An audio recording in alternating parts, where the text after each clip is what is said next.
My name is Tracy Allen. I'm an elementary vocal music teacher in Richfield Springs. I'm also the Vice President of the Richfield Springs Faculty Association. Thank you very much for taking time to meet with us today. We are grateful for your willingness to listen and learn about the implementation of the Common Core state standards and the annual professional performance review portion of the Race to the Top and how that is impacting teaching and learning in New York State. Commissioner King stated at his televised forum in Syracuse last month that the grade 3 through 8 tests in English language arts and math are not high-stakes tests for the students, but rather a snapshot in time to assist their teachers in providing instruction. Unfortunately, when the student fails to meet a benchmark score on those tests, they are required to be placed into academic intervention service classes, which often remove them from a music, art, or elective class. The stakes are indeed high when one score on one test impacts the classes a student is allowed to enroll in the following school year. When listening to and reading accounts of remarks made by Commissioner King this fall in Syracuse and other venues, it has become quite discouraging to hear him say again and again that the testing is a mandate from the federal government and beyond his control. When he makes this statement, he sometimes fails to acknowledge that he is referring specifically to the grade 3 through 8 math and English language arts tests. He is ignoring the regulation requiring the testing of students for the purpose of generating a score for their teachers. The Annual Professional Performance Review, or APPR, requires 40% of a teacher's evaluation be based on student performance on assessments. The regulation is specific about which students a teacher must report assessment data for. The teacher's largest class must be tested first, and then each additional class is added, in size largest to smallest, until 51% of the teacher's students of record have their data captured. Last year, my largest class was kindergarten, followed by second grade, then first grade. My entire third grade class also had to be tested because without them, my data was 2 students short of 51%. This year, the class sizes are similar.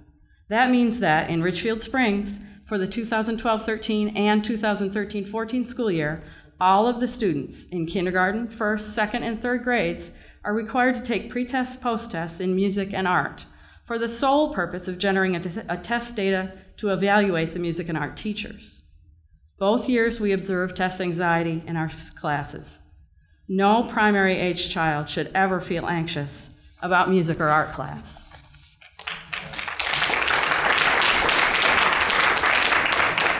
Students take 2 tests a year because of the section of the regulation that mandates 20% of the teacher's score be based on data from 2 points in time. At the Syracuse Forum, Commissioner King said a pretest is not required.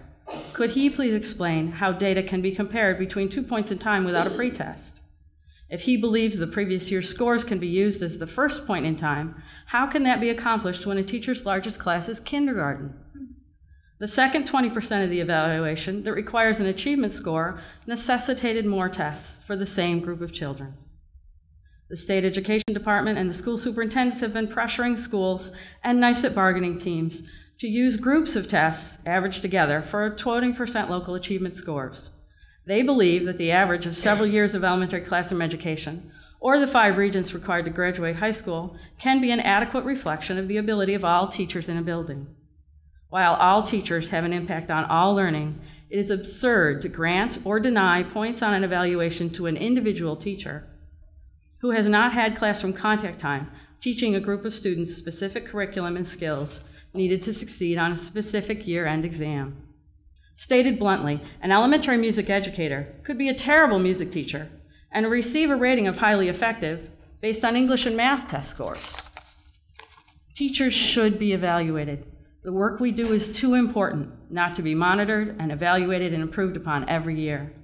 We are expected to differentiate our instruction and scaffold our teaching to meet the learning needs of our students. Is it too much to expect that our evaluations be differentiated and scaffolded to reflect the unique needs of our curriculums? Please evaluate me based on the work I do and how I do it. Please evaluate me without testing 5, 6, and 7-year-old children. Please change the regulations to allow teachers of primary elementary students to be evaluated in a way that does not teach our youngest students that school is just test after test after test. Thank you.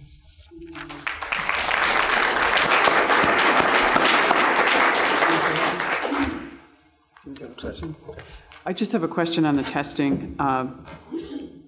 know, when APPR came up for vote in the Assembly, it was exactly what you stated. We asked if that was going to happen, and they said no. So now you're seeing that in reality, what ends up happening is teachers are getting evaluated for something that they aren't even responsible for.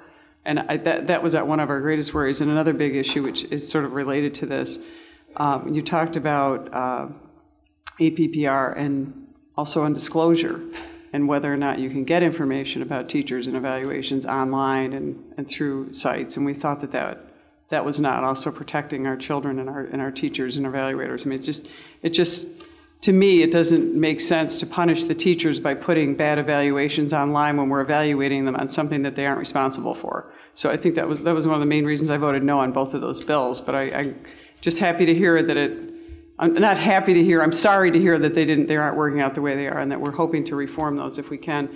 But again, we've got the governor that if we'd love to have him step in and sign Al's petition, and I know we signed it right away, and see if we can get the governor to react to this and realize that, you know, he said he was the lobbyist for the students, and we hope that he was going to chime in and be the lobbyist for the students now. So I really appreciate your comments, so thank you.